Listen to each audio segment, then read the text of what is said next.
Hey everybody, how are you? It is just after 6 o'clock, and we're just gonna get into it in just a moment here. Before we begin, I'm going to post this poll on how you define self-worth, and there's some funny answers in here and some maybe not so funny answers in here. Um, you can answer them anonymously, but I just want to launch the poll here so that it's going on throughout our call today. When you get a chance, go ahead and answer. Thank you. All right.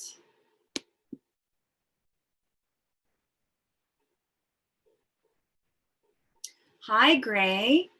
Wow, long time. It's so good to see you here. Thanks for joining. And Fiona and Anne, you're here. Wonderful.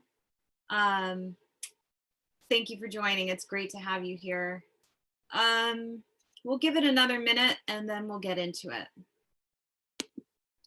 Also, if you have any questions just off the bat, please drop them in the chat. Let's have a conversation.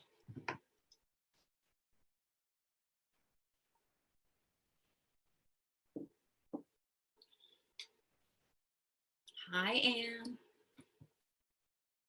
Oh, also, in the chat, I dropped a Google Doc that you can download, and that's the worksheet that we're going to be using for today's session. You're welcome to just click on that link and download the sheet.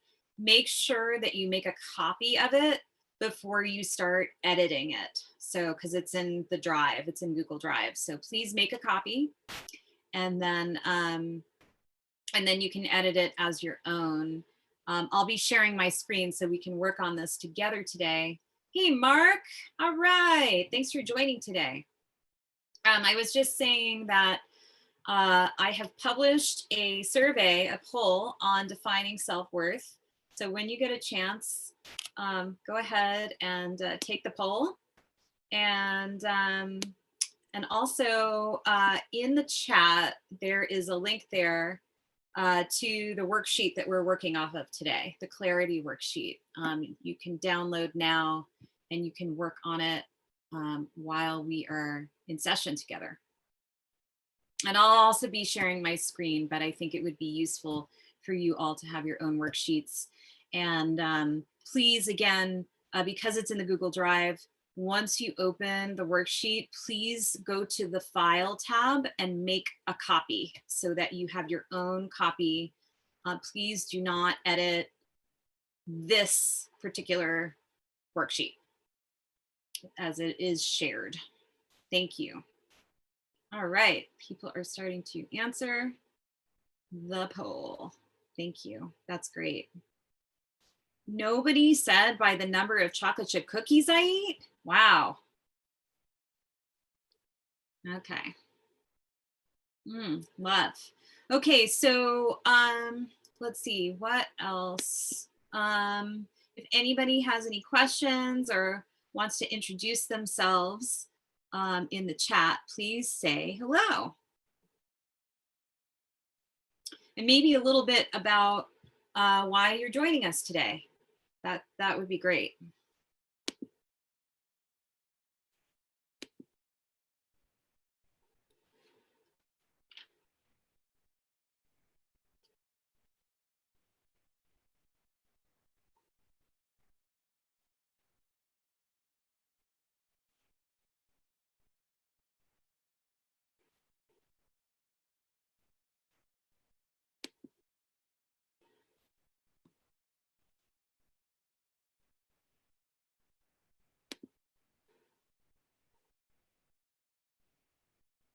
I love it.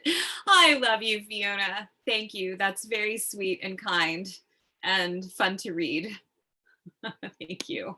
Well, I can't get enough of your incredible energy and input. And we are very honored and lucky to have you join us today. This is going to be a great session. All right. I think at this point, we are going to get into it. So, hello, I'm LJ Malberg, as many of you know, as everyone on this call knows, and any of you watching our YouTube live stream. I'm the founder and president of Compassionate Muse, a coaching, consulting, speaking, and training company. I focus in change management, leveraging compassion-based work strategies, and I focus most of my efforts in the music industry, of which I have 25 years of experience, including being a performing artist. I was a dancer and a jazz singer, and moving into the space of owning a boutique booking agency. I was in management for a while, and then getting into event technology, specifically in the realm of the music industry, and helping a lot of people on the live side of the industry solve technology problems, and just a really exciting time to be in technology. And so I still work in technology during the day for a company called Patron Technology, where I head up their sales team for North America music. I'm in it in the day, and I'm in it in the night and on the weekends, and I live and breathe it. And it's really exciting and fun for me especially now, to be able to support our community in the midst of this just insane time for our industry, and really help people refocus their energies on things that they have control over. And, accepting what is, and still refocusing, so that we are putting our energy and best foot forward, and we're making sure that we don't feel stuck as much as we possibly can control. Can't be an everyday occurrence, especially right now. There's just too much insane shit going on.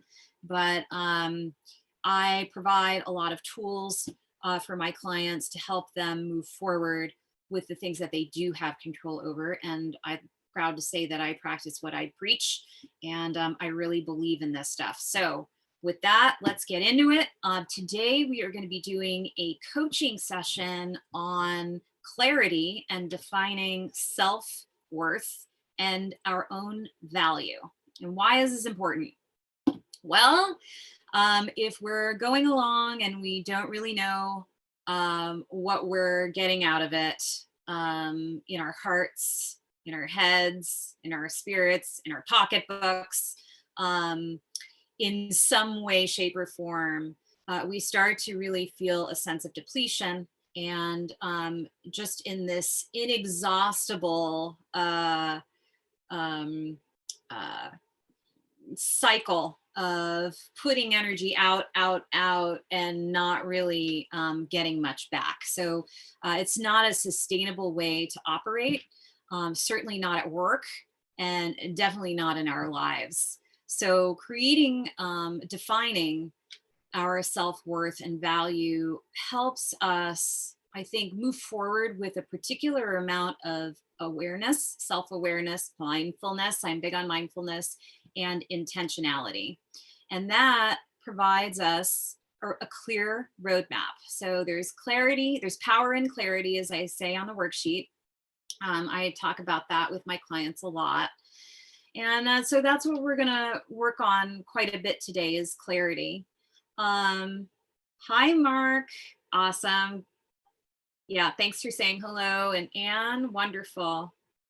Wonderful. I appreciate that. That's great. Well, it's great. Again, it's great to have you all here. Please, this is a conversation. So if you have questions that come up, you don't have to save them until the end. Let's talk about it as they come up, and we can get your questions answered. I'm sure if you have that question, probably someone else has that question too. So let's get those addressed. If you have any questions now, please drop them in the chat. And if you haven't already had a chance, I would love for you all to take the poll or survey here. I think everyone has so far. Okay, great. Cool. So I'm going to share my screen and bring up this worksheet. Okay, and you all should be able to see me and also see the worksheet. And of course, if that's an issue, please note that in the chat or in the Q&A. And I'll make sure that we get that fixed. So this is a clarity worksheet. And I have many versions of this worksheet, but for the sake of the group today, we're really focusing on value and self-worth. And anytime you get clarity on something, it makes decision making so much easier, and it prevents you from freezing up and not being able to move forward. So what we want is a path forward, at the very least in our thought processes. And so this worksheet really helps sort of flesh that out. And then you just create this roadmap for yourself that you can follow.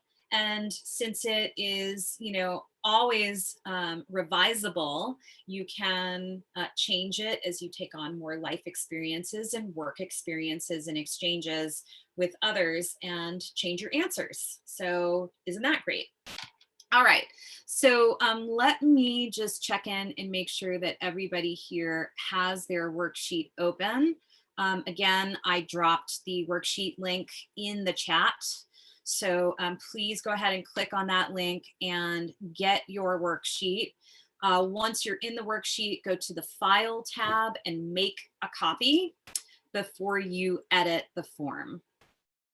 All right, and we will start to move forward. So this exercise is broken up into two parts. The first part is the mindfulness process. And mindfulness process is all about just being self-aware, checking in and making sure that you have, let's see, you don't see the link for the worksheet. Okay, no problem, Gray. If you go to the very top, if you scroll to the very top of this chat, do you see a link? I can copy and paste it again.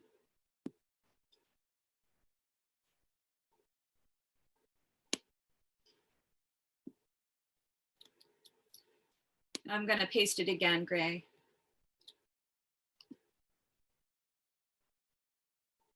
Okay, I just pasted it again.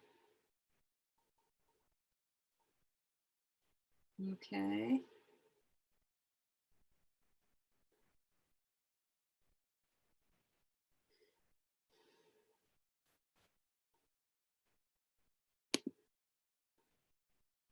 Got it. Great. Okay, cool. Thank you. Thank you very much. Okay, so let's see here. Two parts. The first part is the mindfulness process and being self-aware.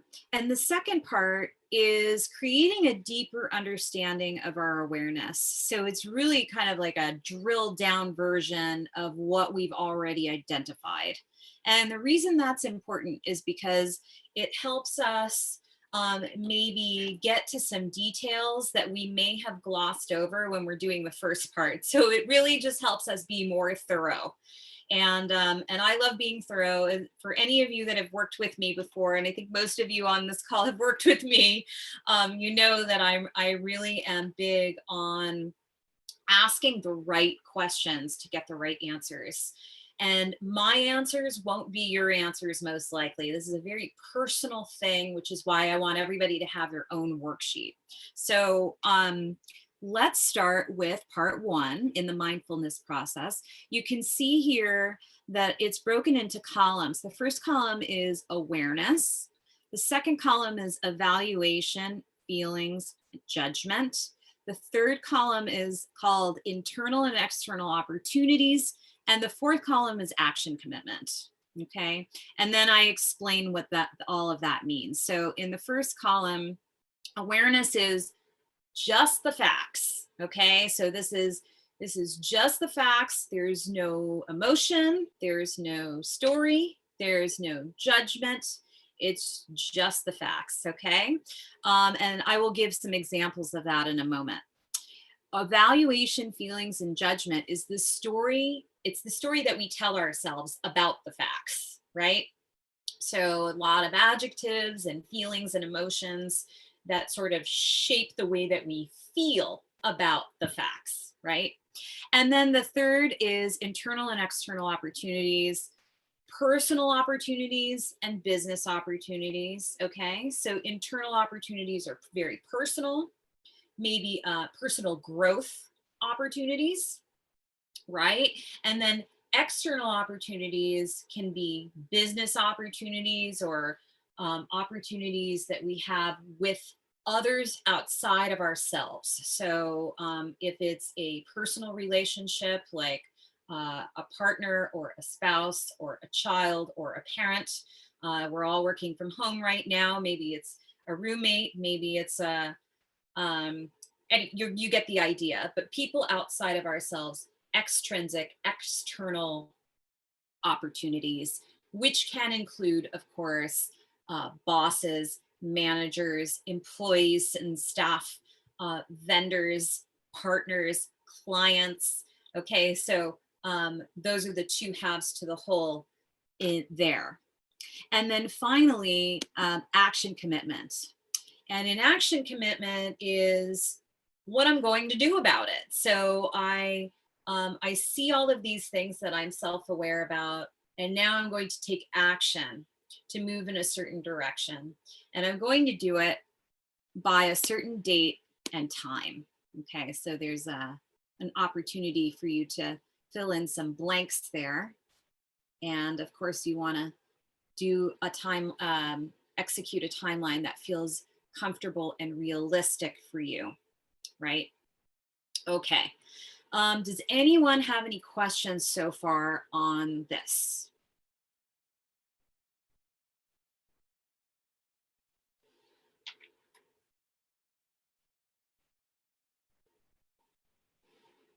Okay, I am going to take that as no questions right now. Okay, so let's continue.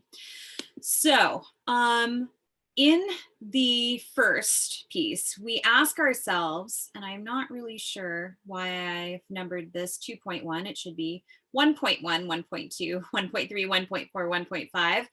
My bad there. So I will go ahead and change that. Where am I in the self-awareness process? Okay, so I'm going to ask myself, I just want the facts, right? Where am I right now? Okay, so the facts are that I am home in my home office in Athens, Ohio,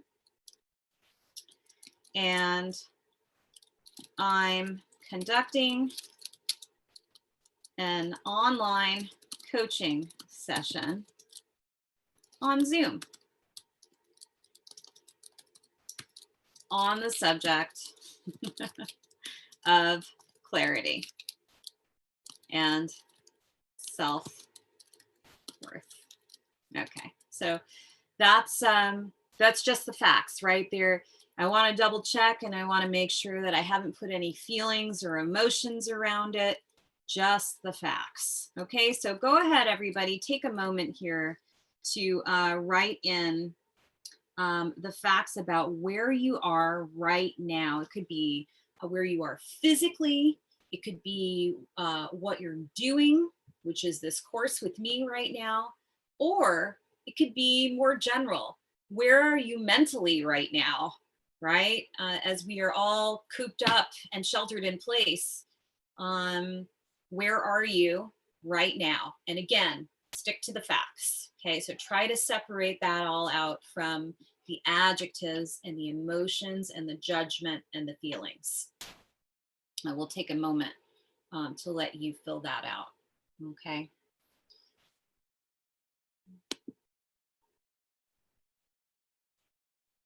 Of course, if you have any questions in the meantime, please raise your hand or drop it in the chat, please.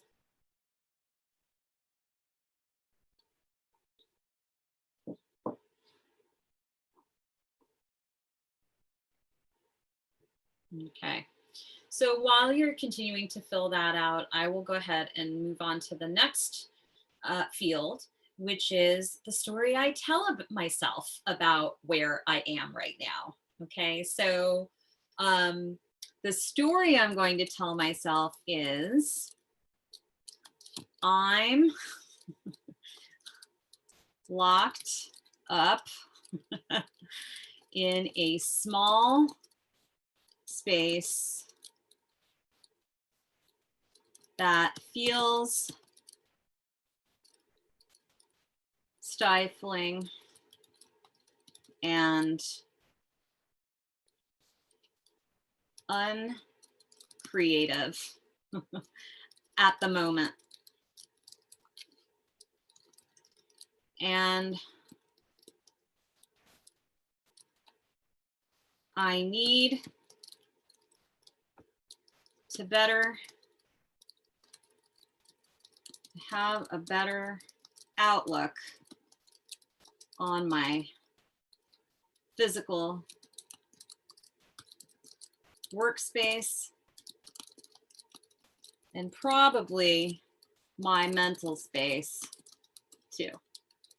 Okay. All right. So there's the second piece to this. Okay. It's very different from the facts, right? So the facts are I am home in my home office in Athens, Ohio, and I'm conducting an online coaching session on Zoom on the subject of clarity and self-worth. And the story I'm telling myself is, and for the sake of the example, I'm exaggerating just a little bit, but this way I think you can get maybe I can evoke a more visceral reaction out of you when I say I'm locked up in a small space that feels stifling and uncreative at the moment, and I need to have a better outlook on my physical workspace and probably my mental space too. Okay, so there's my story there. Yeah. Of course, you don't see any of that. You see the facts, right? So when people are looking at from the outside in, you see something else. Actually, you see the story that you're telling yourselves about my facts. Okay, and I'm seeing a different story that I'm telling myself about my facts, if that makes sense. Any questions there? Okay. All right, we're going to keep going. In the third field, let's talk about internal and external opportunities. Okay, so the first opportunity, let's say personal or internal opportunity, would be to look at my space, my workspace,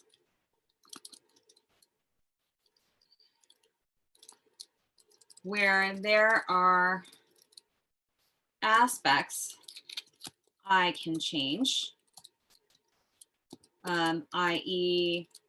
Hanging a picture or a photograph, and improving my surroundings. External opportunity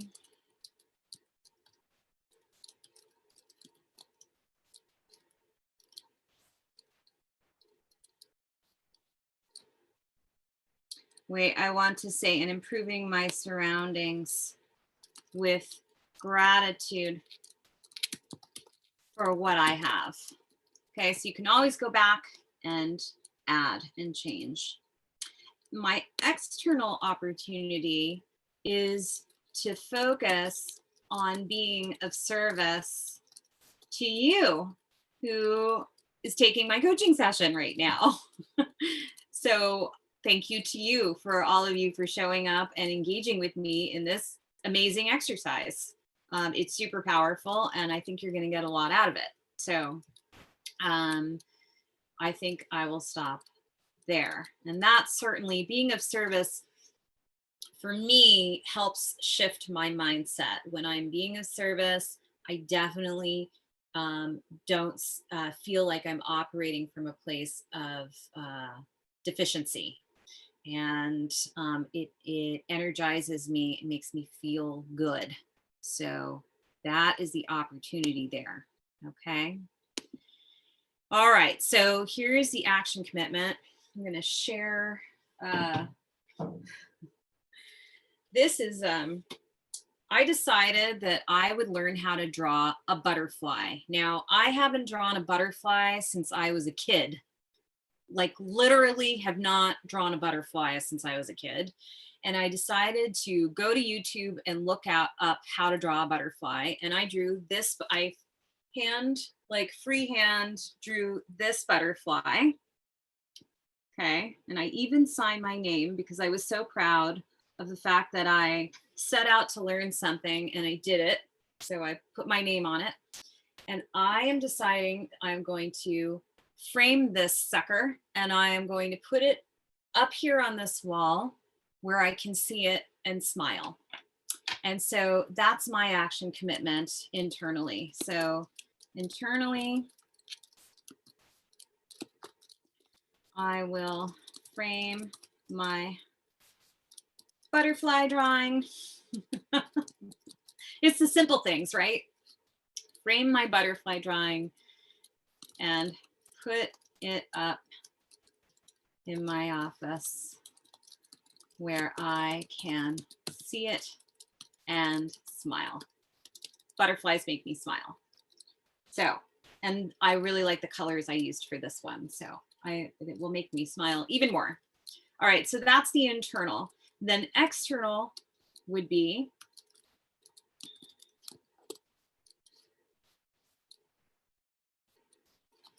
oh, and sorry, I didn't finish my internal commitment.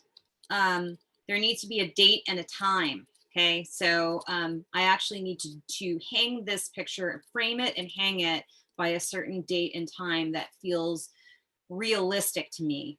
So I know that I'm working tomorrow, and I have some Zoom call stuff happening in the evenings and on the weekends. So I think probably the best day for me to do this is Sunday. And I have a frame in mind, so that's already taken care of. So I will frame and hang this artwork on Sunday for April, today's the 23rd, 24th, 25th. Oh, no, 26th, right? Yeah. April 26th by, let's say, 5 p.m. Eastern time. Okay. So there is my action commitment to myself for my internal action. My action commitment to you, to everyone on the call, is to make sure I answer all your questions regarding this worksheet before we end today's session. So by Thursday, 4/23, that's today's date, at 7 p.m. Okay, so there you go. There's my commitment to you. Any questions there so far, everyone? You feel like you're getting this, right? Let me hear from you and hear how it's going. You can drop a note in the chat.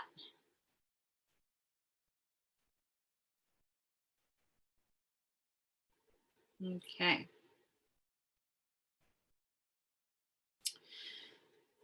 Thanks, Gray. Cool.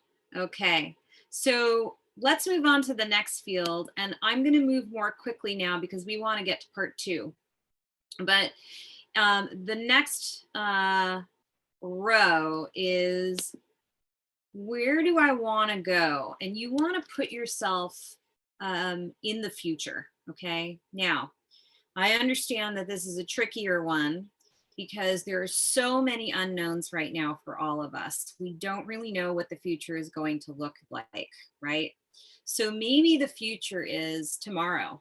Maybe the future is on Monday. Maybe the future is a year from now, or 5 years from now. You get to define what future looks like for you.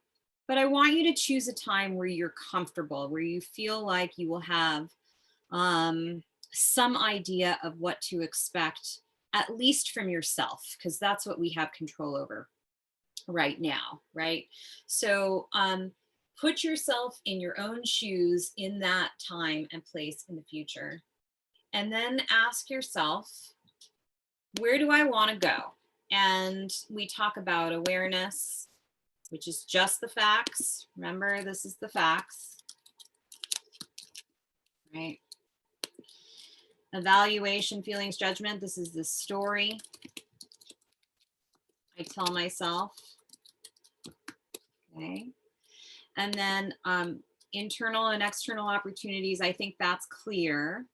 And then internally, and then action commitment. What steps are you going to take to help further the process internally in terms of self-growth, externally in terms of personal, professional growth.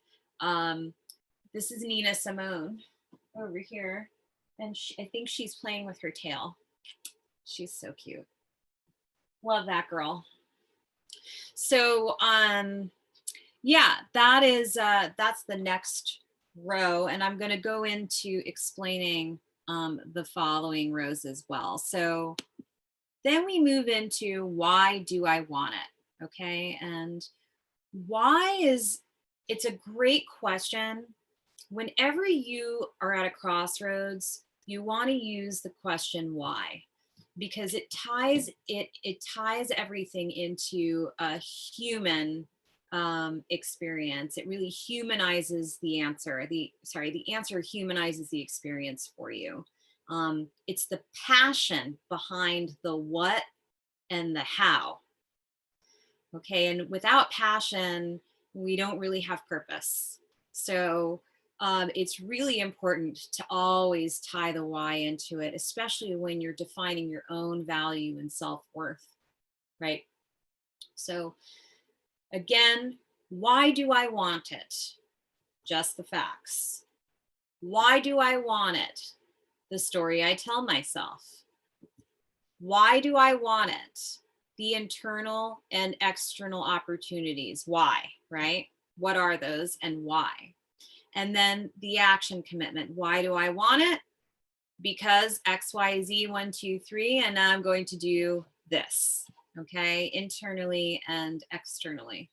I hope that this is this exercise is becoming more and more clear to you. Oh, I love this question. So in the next row, question number 4 is, what's in the way? Right? Usually what's in the way is me. I'm in the way. And I don't mean I'm in the way of you. I mean, I'm in the way of me. And most likely you're in the way of you. But there may be some other extenuating circumstances that are in the way as well. So you really want to think about that and just make sure that you're sticking to the facts. Who's in the way? It's a person, it's a place, it's a thing. It's not a story you're telling yourself. It's not an adjective. It's not a feeling or a judgment.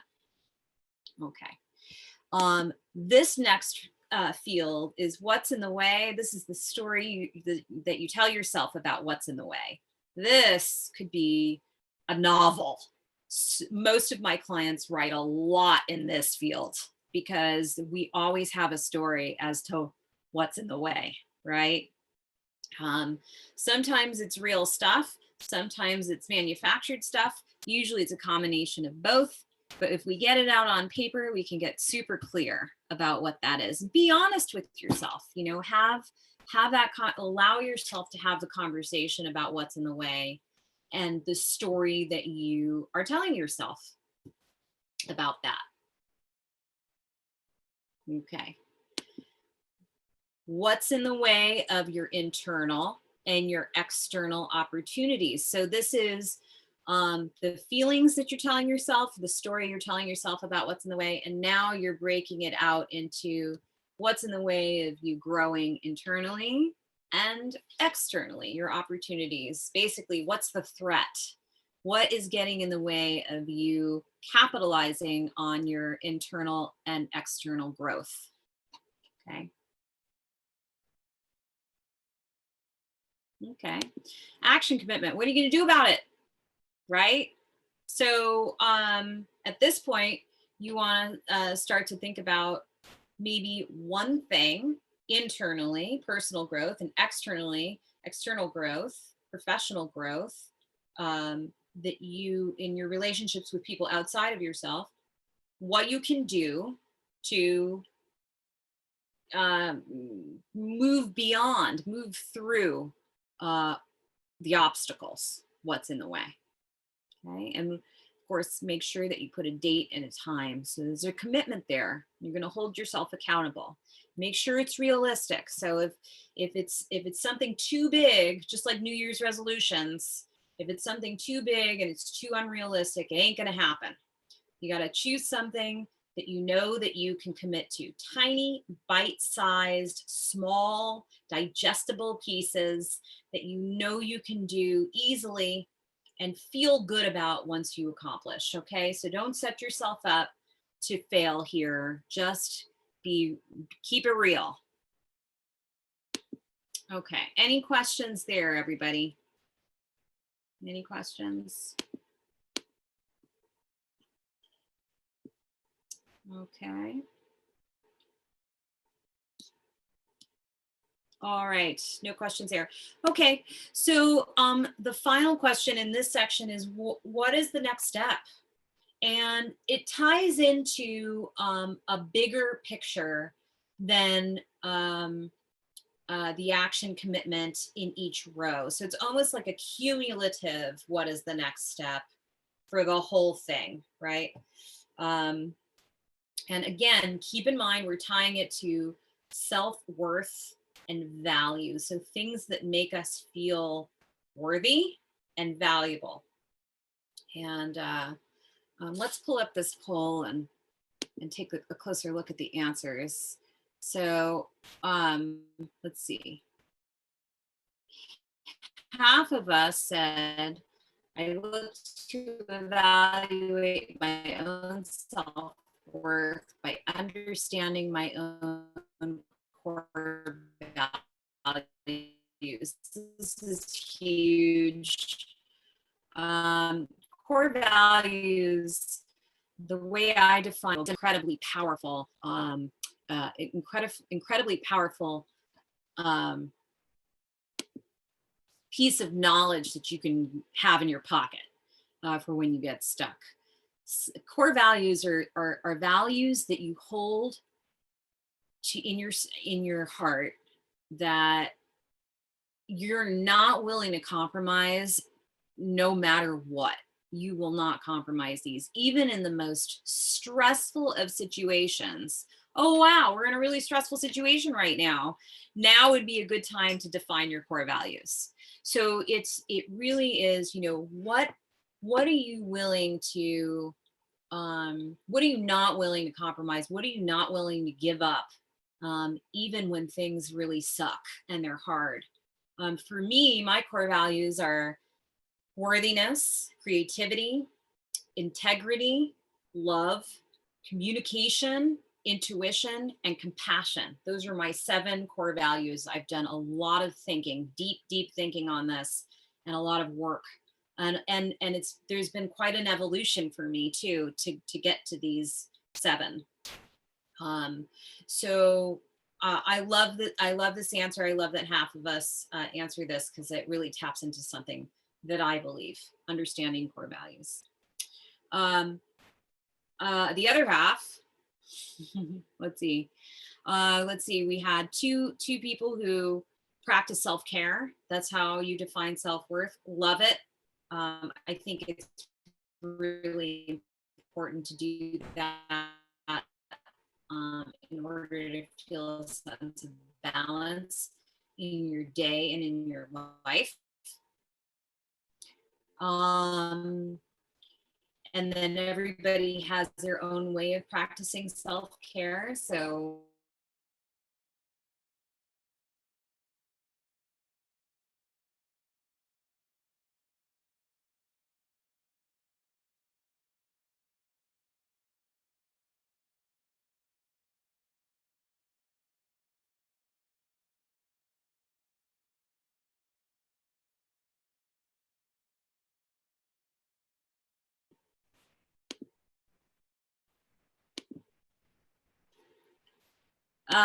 I don't know if you can all see me and hear me, but at this point, I was kicked off probably because my Wi-Fi cut out.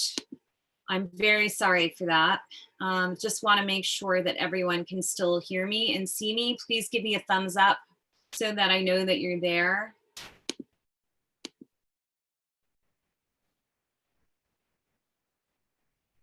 In the chat, please. I just want to make sure everyone's still there.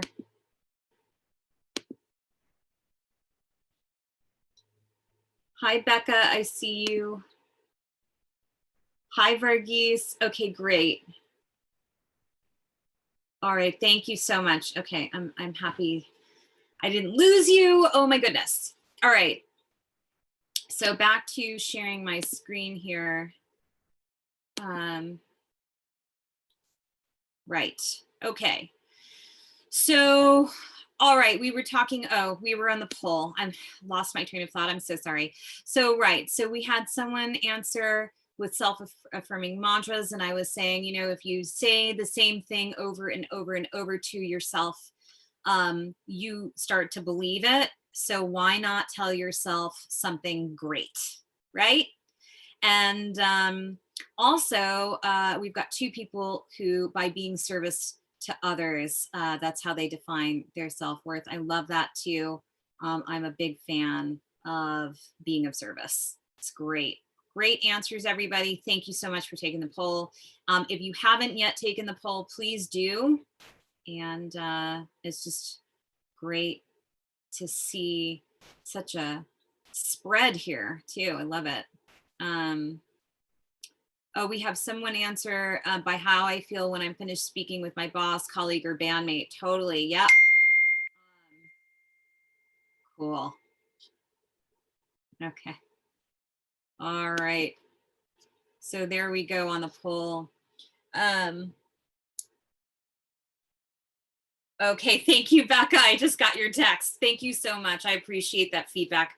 And I'm so happy you're on the call. Thank you. Thanks for joining us. For those of you who joined more recently, in the chat, there I dropped a link to a Google Doc, which you can click on, and it looks like the screen that I'm sharing with you right now, but you can make a copy and then keep it for yourself. And what we've been doing so far is going through this worksheet together, and then you would just fill it out with your own answers and then keep it as a guide to help you when you need clarity about your value and your self-worth. So please, this is for you to keep. This is my gift to you. I'm very glad to do it. I want you to use it. I use them for myself all the time and for my clients, and they are extremely helpful and powerful tools. So I urge you to take advantage. Please do make a copy of the document so that you don't use the actual shared document. Okay, and you can make a copy by going to File and then going down to Make a Copy, and then you can keep the copy and edit it all you want. Okay, so what is the next step is where we are, and And so again, this is really more of an overall overarching question. What is the next step in terms of providing myself facts, judgment, story, value, evaluation, feelings, right? Internal and external opportunities and action commitments. What's the next step for me there? If I'm looking big picture, if I'm thinking about my future self, okay? And again, you get to define what future self you're talking about here. You could be talking about tonight, you could be talking about on Sunday, you could be talking about next month, you could be talking about 5 years from now. Pick a time that makes you feel comfortable, that you feel like you can address your future self in, right? And then go through that exercise there. Okay. Next, we go to part 2, right? So the first question is, I'm going to ask myself 3 questions. And again, this part 2 is really like the drilling down of what I discovered in part 1. I don't expect everyone to completely finish part 1 right now. I'm going to just keep talking, and then you can complete the worksheet on your own time when we're finished with the call. Ooh, we've got a chat here. Let's just see. Could you please repost the sheet link? Absolutely, Varghese, no problem. I'll grab it for you right now.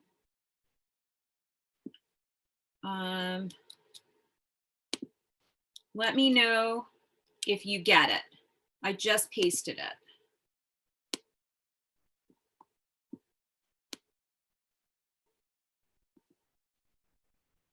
Okay. Got it. Great. Okay. Thanks for letting me know. Thank you, sir. I appreciate it. Yeah. So in part 2, I'm going to ask myself 3 questions. The first question is, what do I notice about my partners?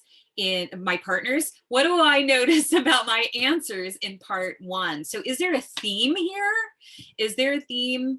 I would say, if I'm using my own example, that there's definitely a theme. And the theme for me, that seems to be obvious to me, is that I'm affected by my surroundings. And that includes my physical surroundings, the office workspace that I'm in right now. It affects me, right? And also the people that I am exchanging with, and that's all of you. So I'm affected by that, and we're only human. I think it's probably safe to say that we all feel that way to a certain extent.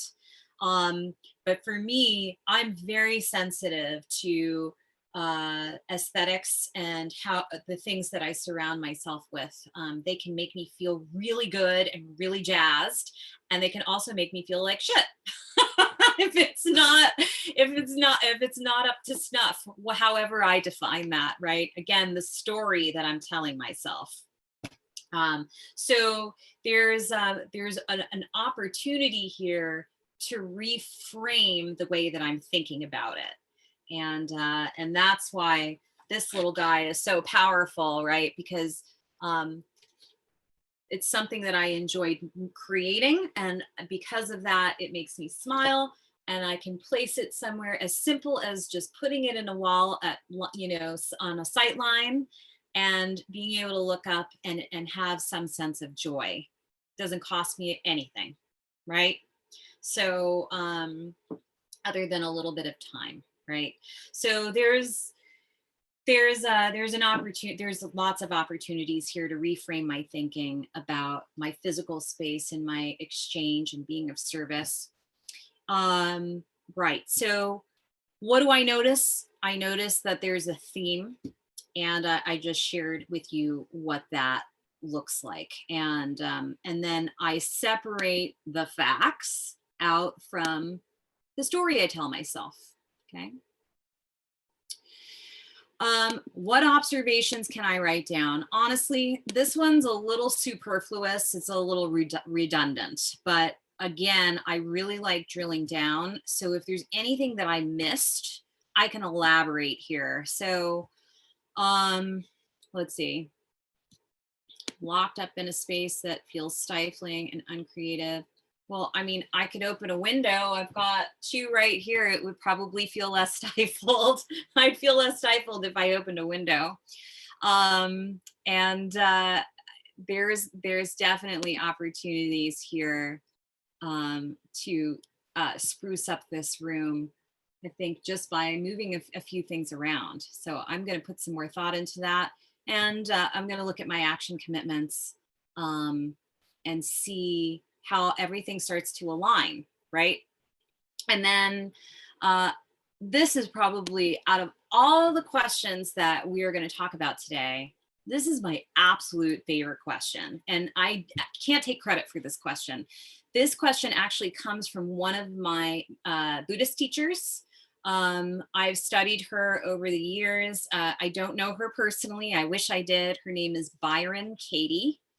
And Byron Katie talks about, you know, really drilling down to understand what the truth really is, if we're really getting honest with each other. Okay. She's really big on holding up a mirror to ourselves and going, you know what?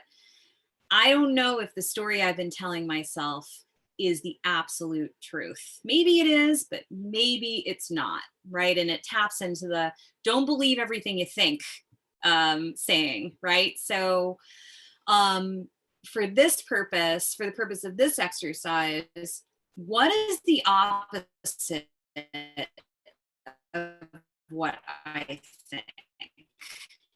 Is it more true than my original thought? Okay, so um, uh, using Byron Katie's just example. Okay, so what is the opposite of what I think? Okay, well, I'm in Ohio and I'm conducting an online coaching session on Zoom on the subject of clarity and self-worth. Okay, well, those are all facts, right?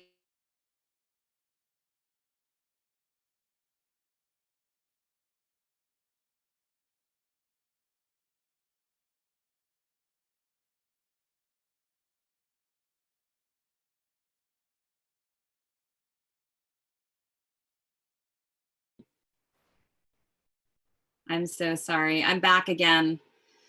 So those are the facts. So if I say the exact opposite, what is more true? Well, the facts are true. So I'm going to stick with the facts. But when I get into the story that I tell myself, that's when it gets interesting. So sharing my screen again and going back to the example that I was using, I'm locked up in a small space that feels stifling and uncreative at the moment. Okay, so what's the exact opposite of that? I'm free in a huge space that feels free, unbound, and creative. And that would be the exact opposite, right? Okay, and the second part of this is I need to have a better outlook on my physical workspace and probably my mental space too. So the exact opposite of that would be I have an amazing outlook on my physical workspace and definitely my mental space too. Okay, so I flip it. And I also notice that my energy goes up when I'm feeling positive about my space. It's really interesting to be aware of that as I'm telling you about it. The thing that's really cool here is the second part of her question, which is it more true, the opposite of what I think, more true than my original thought? So then I start to think about myself, I start to think about my story in a way that gives me space to reframe. Well, I don't know if my original story is true. I think it actually leans a little somewhere in the middle, right? So I'm not locked up. I am in a room. It's of small size. It's not a closet, but it's a small room. But I'm certainly not locked. I'm free to leave.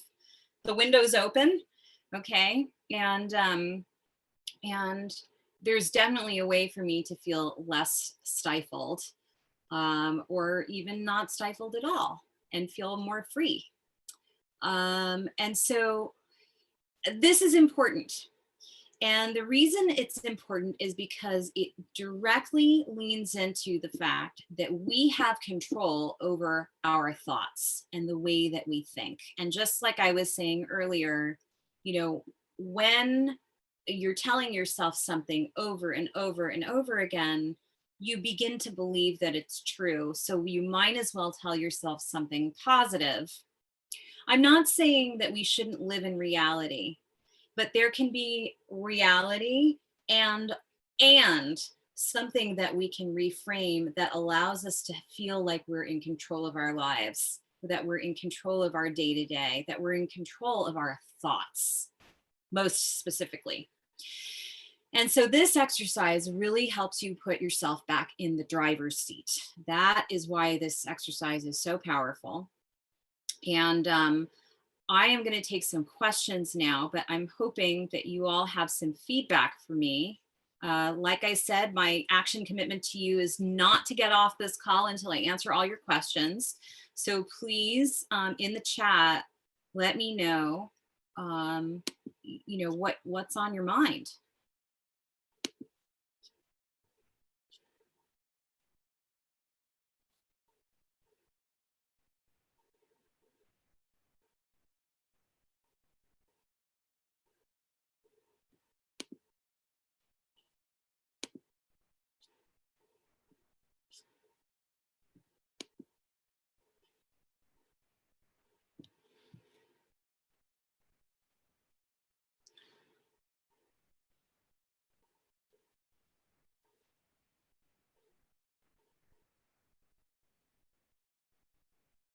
Any feedback at all or any questions on the worksheet?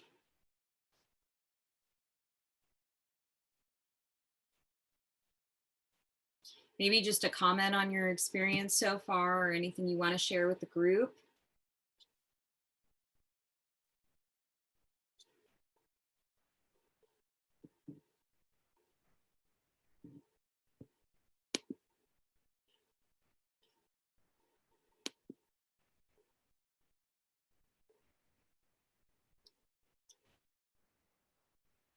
Okay.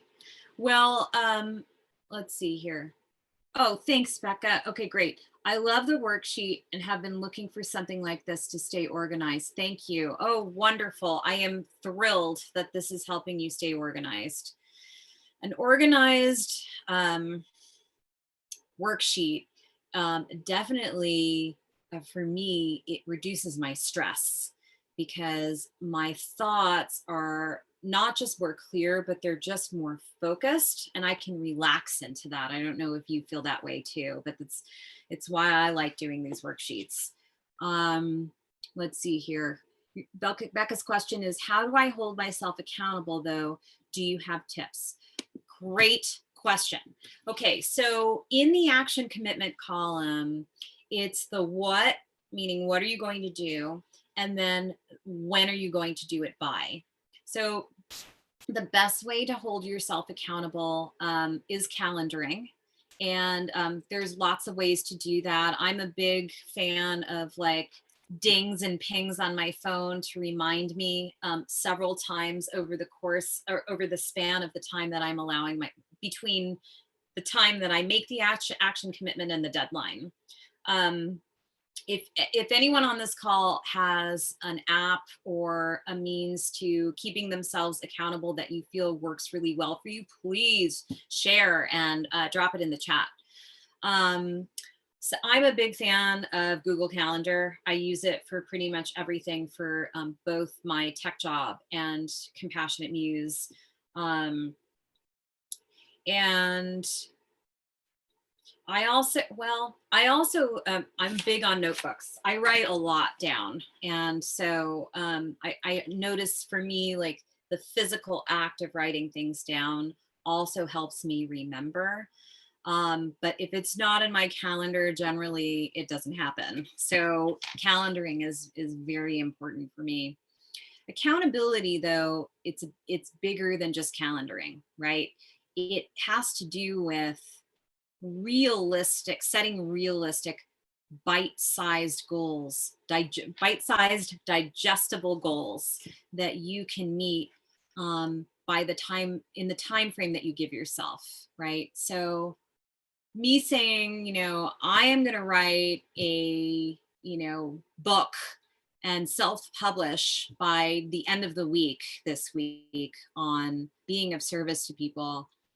As much as I want to do that, that ain't going to happen. That is just not realistic at all. So, I really need to back out and do what, there's a system called Getting Things Done, GTD.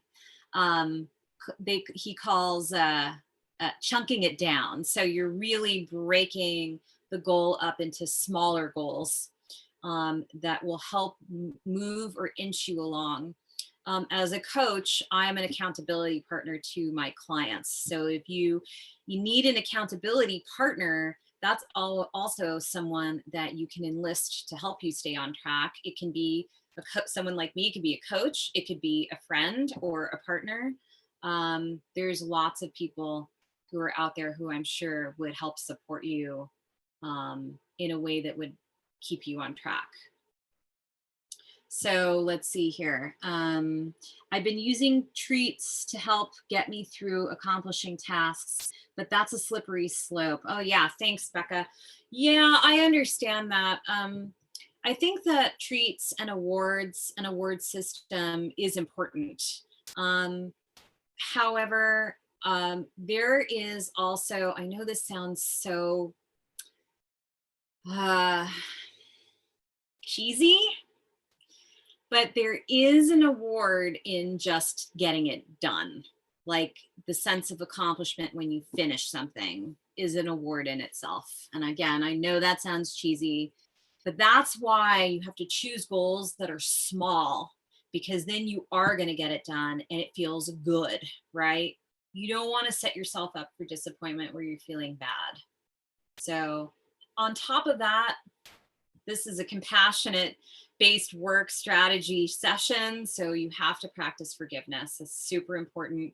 We all will falter at times, and you just recommit, you re-up your commitment, and you try again. Not the worst thing, right? Be forgiving of yourself. But I think the best thing to do to stay on track is to pick small attainable goals that you know that you can stick to, and in time frames that are reasonable. Anybody else have, thank you, Becca, for that question, for those questions. This is great. Anybody else want to share any feedback or have any questions on the worksheet? I know we're going over time a little bit here. I have a little more time, so I can stay on. I'm happy to stay on if you have more questions.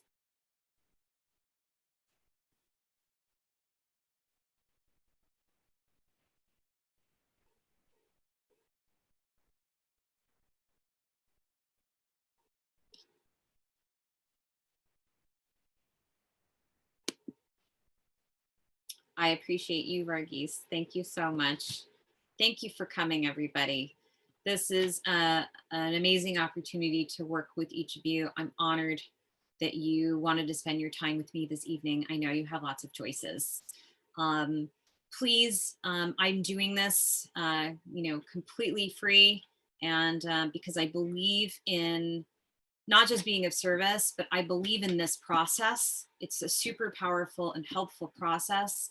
Please, if you find this helpful, please, please, please tell people about your experience and share maybe like some tips and tricks that you've taken away. We're all in this together right now. And if there's any way that we can help support each other, even if just talking about something, a big takeaway from this experience, I know that it would be helpful to people. Sending you all lots of love and compassion. Thank you so much for joining me. Have a great evening, and I will see you next Thursday at our next Mindfulness in Music Zoom. Thank you so much. Bye, everybody. Good night.